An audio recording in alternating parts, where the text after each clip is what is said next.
Join my grandkids with their combined backgrounds in DNA, journalism, and law as Jeremy and Kelly share tales of injustice and intrigue with a focus on true crime in the South. So sit back, grab a glass of sweet tea, and welcome to Southern Fried Homicide.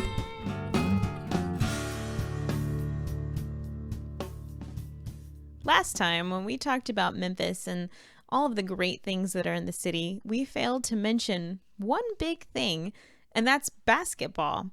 Whether it's high school basketball, college, NBA, they're all really big and well supported here, particularly the college team, the Memphis Tigers, and the NBA team, the Memphis Grizzlies. They're both hugely supported, more so than any other sport in the city, that's for sure.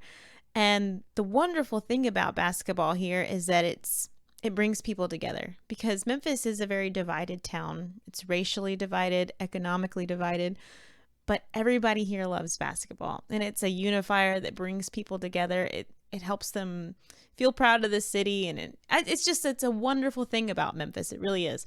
And so that is why the case that we're going to discuss today, the death of Memphis basketball player Lorenzen Wright, is particularly tragic for Memphis. So why don't you give us a little bit of background about Lorenzen Wright? Sure. He was born in Oxford, Mississippi, which is not too far from Memphis, in November of 1975, to Herbert Wright and Deborah Marion. His father was also an avid lover of basketball. He himself had a successful career in his youth. He traveled overseas, played basketball in Finland. Wow, that's cool. Yeah. But eventually he became a police officer. When Lorenzen was about 7 years old, the family experienced a tragedy. His father was shot in the line of duty in the back, and he was left paralyzed. But that didn't stop him from encouraging Lorenzen to pursue basketball. So around 1992, Lorenzen moved to Memphis his senior year of high school to play basketball at Booker T. Washington High School. And it's there that he meets his future wife, Shara Robinson. Now, she was 5 years older than him, and she was his coach's daughter.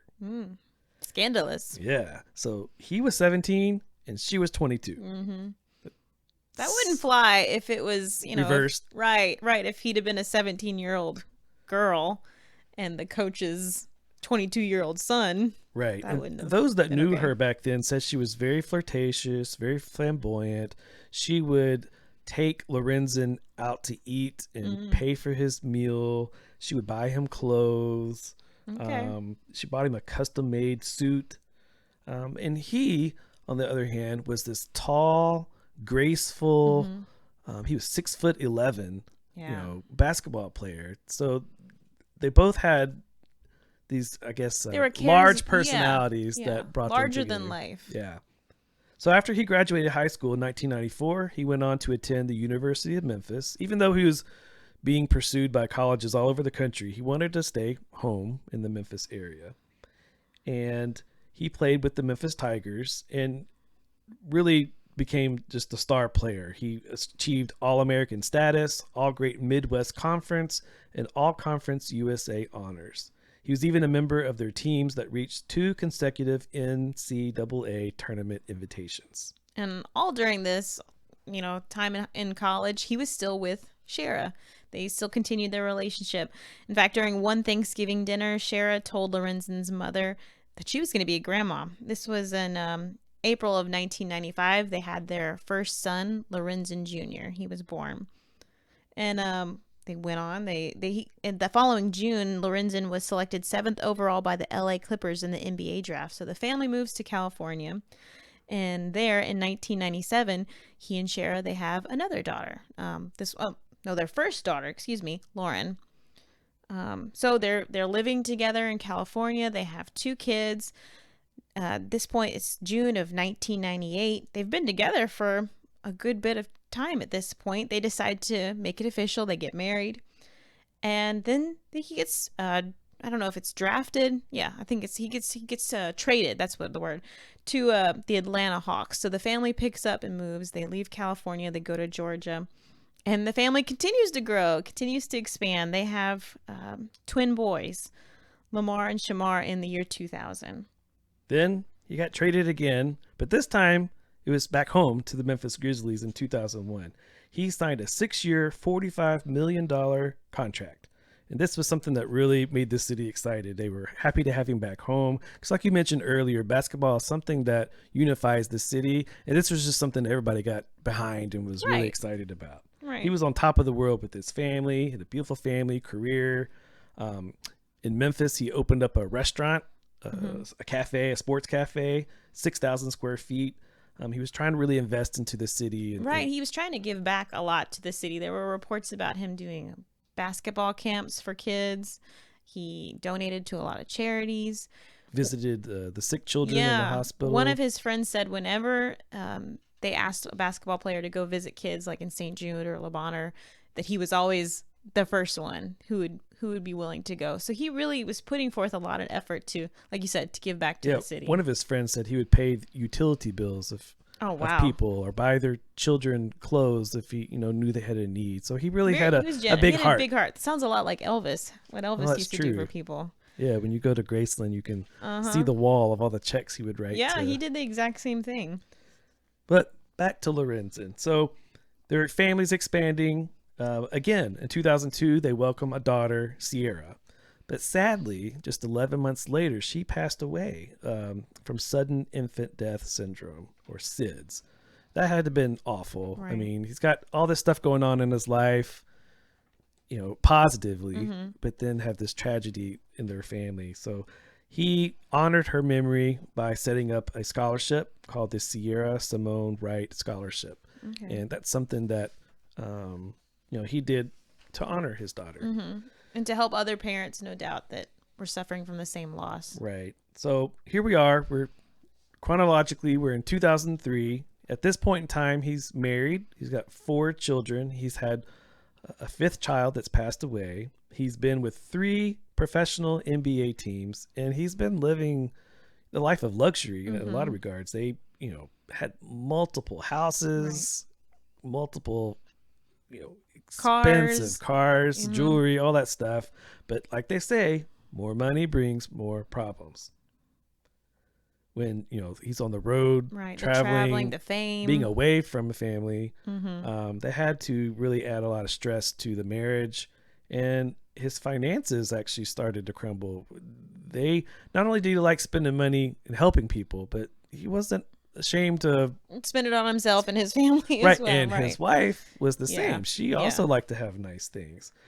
Then, the stresses start causing issues in the marriage. He's traveling all over the place. He comes home, he catches his wife with another man. Yes, this made the local news. Actually, they said it was a yard man or a landscaper. So that's important because that might come up later. We're going to talk about. Yeah, that event wasn't too long after the death of his daughter. So like emotions are already raw at this point. Now he's finding her with somebody else. And then on the same token, she catches him with a woman, but she puts a beat down on this woman, says she punched her and slapped Lorenzen. She was not having that. So there was problems. Lots of problems with their marriage. You can see things are starting to crumble, fall apart. So on the outside, everything probably looked peachy. They had these beautiful kids. They had these beautiful homes, cars, jewelry, furniture. But on the inside, they definitely were suffering from the infidelities on both sides and from the money problems. That's for sure. And once again, in 2006, he gets traded again, but back to Atlanta. And so their family's moving again. But they expanded their family again. They welcomed a daughter, Sophia, who is their youngest child. They also had a son named Lawson that was born sometime before this, but weren't able to figure out exactly when that happened. But boom, there he is. In 2008, once again, traded to Sacramento this time. And, just a lot of movement in that family. That's so hard. I've only had to move like 2 or 3 times. And each time it was like incredibly difficult, stressful. I can't imagine having to move that many kids across the country. No, thank you. Or just being away from them too. Yeah. As he's supporting his family, traveling all over the country, he's not there. Right. And so that last time when he was traded in 2008, they had just finished construction on a home in Memphis. It was a almost 13,000 square foot house. It had 17 rooms. It was over 6 acres. It was massive. And we were talking about this earlier. You know, the housing market Down south is is different. I mean, like, you buy a house that big, and I mean, you're going to get a lot of house. You're going to get a really, really big mansion versus if you were to buy it in California or New England. Yeah, something like that. You're going to get a big house down here. So I can't imagine, like, building this massive house and then be like, no, you're going to move. You're going to get out. You can't live here. No, thank you. So they're constantly moving around. They got this house that they just finished building. Couldn't live in. Yeah. They're having infidelity issues on both sides. And they start having, money issues as well. Or just even building a house had to have been stressful. Mm-hmm. Just building, I made the mistake of having a house built, and just the stress of it, making all the decisions. Mm-hmm. How, I don't care what color the molding is or whatever. There's a lot of little things that add up over time. And if you've got a big old house, then you got lots more decisions to make. So there's just a lot of, I think I use this term a lot in life, swirl. There's a lot of swirl going on in his life that's just... It's tumultuous is what it is. Yeah, it's just churning. All this is going on. So by early 2009, Lorenzen and Shara decided to separate. And Lorenzen decided to make Atlanta his home after he left the NBA that same year, and Shara and the kids, they stayed in Memphis. And then by May of that same year, that same home that we just talked about, this big 13,000 square foot home, it gets foreclosed on. The first of many. Yeah, the first of many, unfortunately. And just an interesting side note, you looked this up, basketball player Monta Ellis, who is a Mississippi native, he had just been drafted to the NBA in 2005. He bought Lorenzen's home, the one that had been foreclosed on. He bought it for $1.7 million. So it's just an interesting juxtaposition. I guess that's the word I'm looking for, of where you see, Monta's career, it's taking off. He's buying this fancy house. He's getting drafted. He's doing well. But meanwhile, Lorenzen Wright, his professional and his personal and his financial aspect, all these aspects of his life are crumbling. And just right on with that, in May of 2009, so that's the same month that this house got foreclosed on, his wife Shara files for divorce. Bam, bam, bam, May bam, 22nd. Bam. So it's just one thing after another. Right. Then the next month, one of their other homes in Memphis gets foreclosed on. Yeah. It's one thing after another after another. These are just foreclosures that we are aware of here locally. Now, if he's moved all around the country, I'm sure they own properties elsewhere. And I'm sure that, there were probably other foreclosures. But when I looked into public records, just did a cursory review, there were monetary judgments that were being recorded from creditors where they hadn't paid over and over again. Starting in 2009, in December, there was a judgment for $22,000 from Bancorp South. I think it was a credit card debt. And then the next month, there was a judgment for over $11,000 from a high-end electronics company where they, probably for that big fancy house, had paid for like a home movie theater or security or something like that, and they didn't pay for it. So they got a monetary judgment against them. Then just a few months later, in February of 2010, they had another foreclosure on another property in Memphis. So it was just a lot of, you could start seeing the financial stress, hit them. Yeah, huge strain. So by then, also in 2010, their uncontested divorce was finalized, and the court ordered him to pay $16,650 a month in child support, plus $10,000 per month for alimony. So a total of $26,000 for 10 years. But this was based on the income that he was making from 2008 to 2009. This was based on the income that he was making when he was still in the NBA. Right, but at this point, he's not. But that's just how the law is set up. Yeah. They take how much you make, how many kids do you have, and there's a formula that they use to determine child support. It's not willy-nilly decided. So unfortunately, that left him with a considerable amount of monthly child support, $16,000 a month, plus the alimony. Yeah, That's a lot of money. And the divorce decree stated that he was to provide his children, this is what it says, a life close to what they are accustomed to, including private training to develop basketball skills, a nanny who's been with the children for years, uniforms, school clothes, diverse activities necessary to keep the children distracted from their father's lack of involvement in their lives. Yikes. That's rough wording.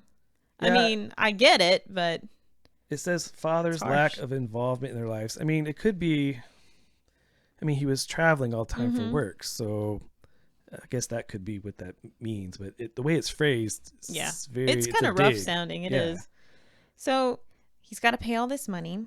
And then the divorce, it also required he had to maintain a life insurance policy at a minimum of $1 million until his child support obligations were fulfilled. And that policy was supposed to be in the names of all 6 of his children, with Shara as the trustee for the benefit of the children. Since they're minors. They're minors. She had custody. But we've been saying all these, he's left the NBA at this point. All his homes are getting foreclosed on. He's broke. Like, he doesn't have the money for this. Yeah, I kind of wonder who was advising him at this point. Does he have a financial advisor? I don't know. You think the NBA would provide something like that? Bad. Or his divorce attorney? I mean, it was an uncontested divorce. So he didn't fight it. He didn't fight it. He just, I don't know if it looks like from the outside, he just let it happen. And that's unusual because, like, he was the money earner, she wasn't. And so in most high profile, like, Hollywood divorces that we hear about, the person that has the big money, they like Kelly Clarkson and her husband, they fight for their money. She's like making sure she keeps her assets, right? But he didn't. And there may be a reason for that. According to his oldest daughter, Lauren, she spoke to the LA Times in 2018. She says he wanted to remarry Shara and that he still loved her. And one of his friends, and something else I was reading, said the same thing, that he was considering getting back together with her. So maybe he was generous with a divorce because... Or thinking it wouldn't really matter. Maybe they get back together. Yeah. And all that would be... I think that's possible. I think he still really cared about her. He'd been with her since he was 17 years old. He's in his 30s at this point. She's the mother of his children.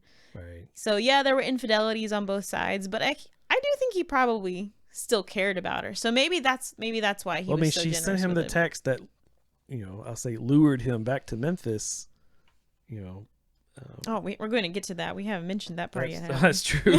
We're going to get there. 2 months after the divorce is final, there would be an attempt to murder him. We'll get into that later, but going back to the money problems in June of 2010, so we're kind of going in chronological order here.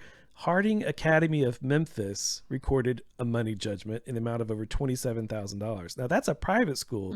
It's like an elite number. It's a fancy school in Memphis. 750 kids maximum there. So they must have been sending their children there, but didn't pay the bill. And then, so now we're getting to the point in July 17th of 2010 about those text messages. Right. I'll let you talk about that. So this is 5 months after the divorce has been finalized. Shara sends Lorenzen some sexually explicit text messages. The police have them, but I guess she was trying to hint, like, come see me, basically. And he did. Yeah, sure enough, like, after he gets them, the very next day, he flies from Atlanta to Memphis. And one report said that he didn't even pack any clothes. So he was just to buy some more. Yeah, I guess so. He was just gonna go see her. So I think that's I think he still cared about her. I really do, and I think she knew it. His friend Phil Dotson was hanging out with Lorenzen that day when he got into town. Lorenzen and Phil went to go see one of his sons play a basketball game. And then Phil Dotson went on to drop Lorenzen and his son back off at Shara's Collierville home. That's Collierville is just outside of Memphis, and this was around 10 p.m., like I said, on July 17th, 2010. So he told Phil, I'll talk to you later, I'll talk to you soon. And that was the last Phil spoke to him. He didn't think anything of it, really. Lorenzen had planned on driving back to Atlanta with another one of his friends, Jeremy Orange, and with, I think, his kids, and they were going to go to Six Flags. They were going to have a nice family time. That was the plan. He was going to bring the kids back to Atlanta and spend the rest of the summer with them. But the next day on July 19th, his friend Jeremy shows up at Shara's house to pick him up, and she says he's not here. So Jeremy calls, no answer, just goes to voicemail. And then another friend, Mike Gibson, who was his roommate in Atlanta, he called Shara, and she said, well, maybe he's with a girlfriend. And then she texted Jeremy back and said, he's probably, some hole in the wall somewhere. But she ended the text with LOL. So she didn't seem to be too concerned about where he's at. She's ending the text in a LOL. Right. But somebody who was concerned was his mom. By July 22nd, so this is 3 days later, his mom had not heard from him. And that was not like him. They had a close relationship. They spoke probably every day. And she said he always called her back or answered the phone when she called, and he hadn't. So what does she do? She goes to the Collierville Police Department and files a missing persons report. And the police there in Collierville, they speak to Shara, and she tells them, oh, he left the house around 2 a.m. with somebody I don't know and some car I don't know. She said, or maybe he went to Las Vegas. She was just so this is like throwing stuff out there. He's with a girlfriend. He's in a little hole in the wall. He left the house unexpectedly. Maybe he went to Vegas. Stranger. I mean, she keeps changing her mind. Yeah. So even some of his family were like, well, maybe he's just, having taking care of his mental health. He's just taking a break. Maybe he's flying to Europe or to the Middle East or something and just clearing his head. But, his mother knew something was wrong. So 8 days after he goes missing, on July 27th, there is a dispatcher from the city of Germantown. Now, Germantown is, so there's Memphis. If you're going east, there's Memphis, then there's Germantown, then Collierville. So Germantown 911 dispatcher goes to her supervisor, and she's like, I got this really weird call just after midnight on July 19th. Now, we're going to play the 911 call for you now.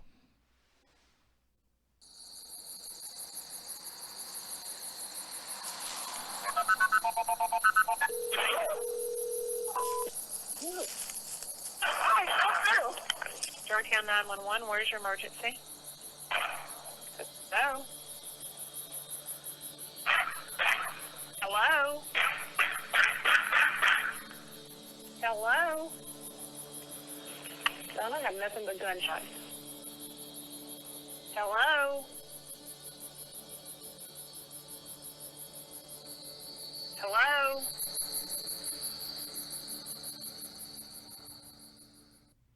Wow. So this was 8 days ago.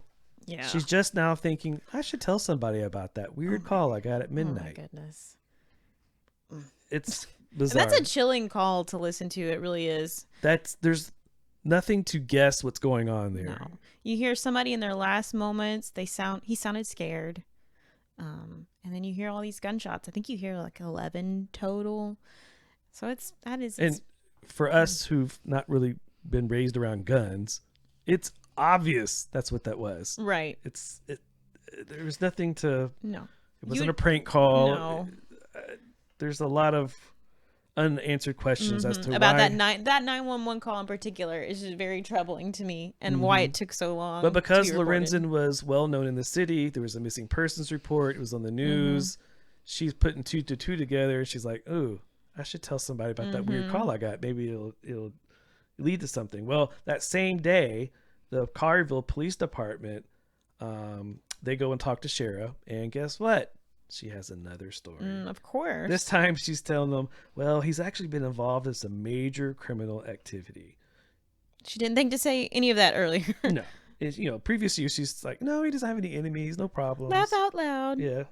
Now she's saying, well, he left her house on the 18th with a box of drugs and a stack of cash. And she's saying, yeah, and there's some suspicious activity a few weeks ago. Some people came to my house looking for him. They had this car from Florida. So she's trying to say that, there's some people that are looking for Lorenzen that maybe have some An ulterior motive, Yeah. a bad motive. Yeah, she says the following day, on July 28th, she gives a little more detail. She tells detectives that Lorenzen had made a phone call before leaving her house. That was around 11:30 p.m. And he told her that he was going to, quote, flip something for $110,000. I guess sell some drugs or something. So her story is just changing constantly. The times change. The where he's going changes. Yeah. It's just within just a couple of days that her story keeps changing. It's not like she had a lapse in memory from years. It's days. So while she's telling this story, the police department have used that 911 call to ping the towers to determine where it came from, and they send a pack of cadaver dogs to the area. And they find a body, and this body is found on a road called Callus Cutoff. Now, that road has some significance to me personally. As a teenager, there was always these rumors about that street being the source of satanic activity. And so it was like a really creepy street. Now, this is a street that's on the border of Memphis and Germantown, Germantown being very affluent. It's right across the street from the FedEx World Headquarters. It's across the street from a golf course. Right. But this particular street is creepy. It's got a lot of, it's like wooded. It's dark. It's very curvy. wooded, curvy. And when you're driving it, you feel like you're very isolated, but you're not.